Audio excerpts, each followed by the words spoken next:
Nous avons constaté avec amertume tout ce dernier temps les divorces tendant à devenir ostentatoires.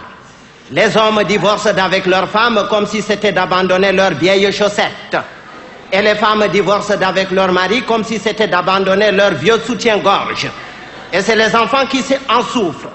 Des plaintes nous sont parvenues au niveau de l'ONU. Mon collègue Kofi Annan et moi avons essayé d'élaborer un certain nombre d'articles qui vont désormais régir la vie dans les foyers conjugaux. Il s'agit bien de 12 articles, dont 6 qui concernent la femme et 6 qui concernent l'homme. Si vous êtes d'accord, je vous en livre les teneurs. Vous êtes d'accord ou vous n'êtes pas d'accord? Merci. Si vous êtes d'accord, tous ensemble, oui, oui, oui. Tous ensemble. Tous ensemble. C'était tout simplement pour savoir ceux qui sont pour et ceux qui ne sont pas contre. Comme la tradition veut qu'on commence toujours par la femme, c'est pas moi qui irai à l'encontre de cette tradition. Charte fondamentale des déclarations universelles des droits et devoirs de la femme dans le foyer conjugal. Article 1. Ce que femme veut, l'homme donne. Merci les femmes. Merci les femmes. Les hommes ne sont pas d'accord, mais on s'en fout. Taisez-vous. Article 2. En dehors de la pression atmosphérique, la femme ne doit subir aucune autre pression. Merci. C'est l'ONU, ça vient de là-bas.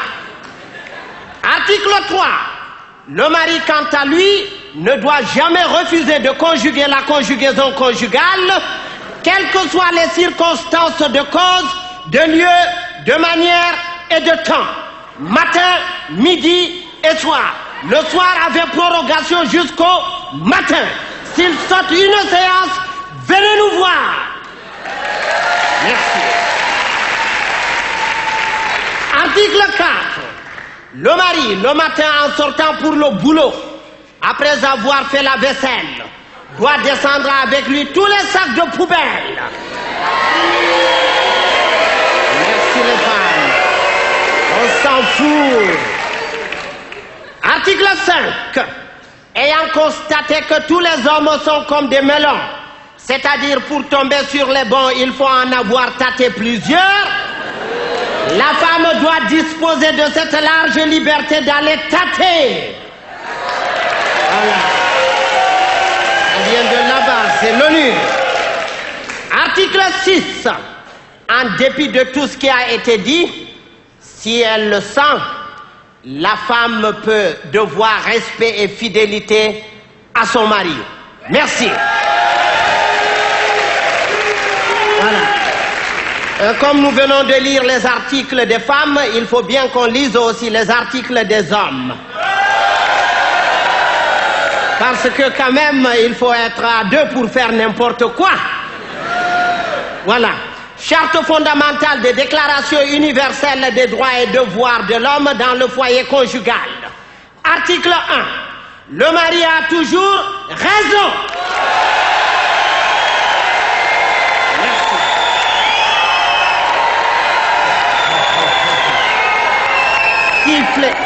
Siffler, tempêter, gouillailler, vociférer, on s'en fout.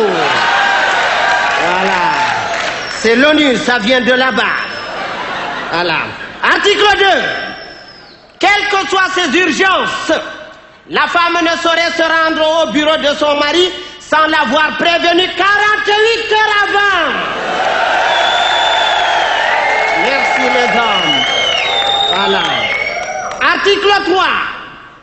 Même s'il arrive par hasard que le mari fasse avec une autre femme ce que Bill Clinton a fait avec Monica Lewinsky. Eh oui.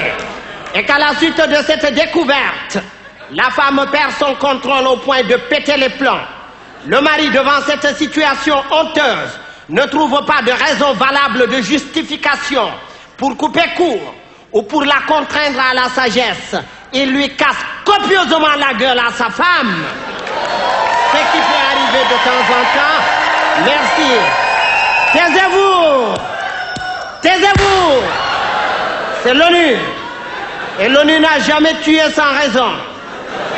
Voilà. Et qu'à la suite de cette découverte, la femme perd son contrôle au point de péter les plombs. Le mari, pour la contraindre à la sagesse, il lui casse copieusement la gueule. Et qu'à ce moment, entre un ami ou un visiteur respectable, la femme doit s'arrêter automatiquement de s'affoler, arborer un large sourire et faire comme si de rien n'était. Parce que même si la femme a raison, c'est l'article 1 qui s'applique. Le mari a toujours raison.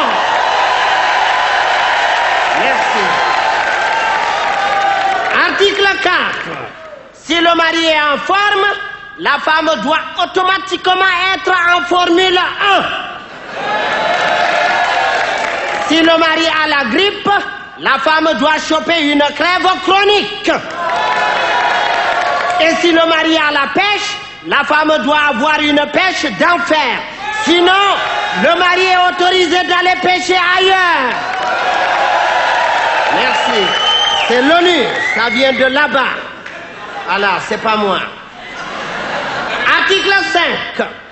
La femme, avant de se coucher, doit se vêtir dans sa robe de nuit, impeccable, honorable, transparente et surtout décapotable.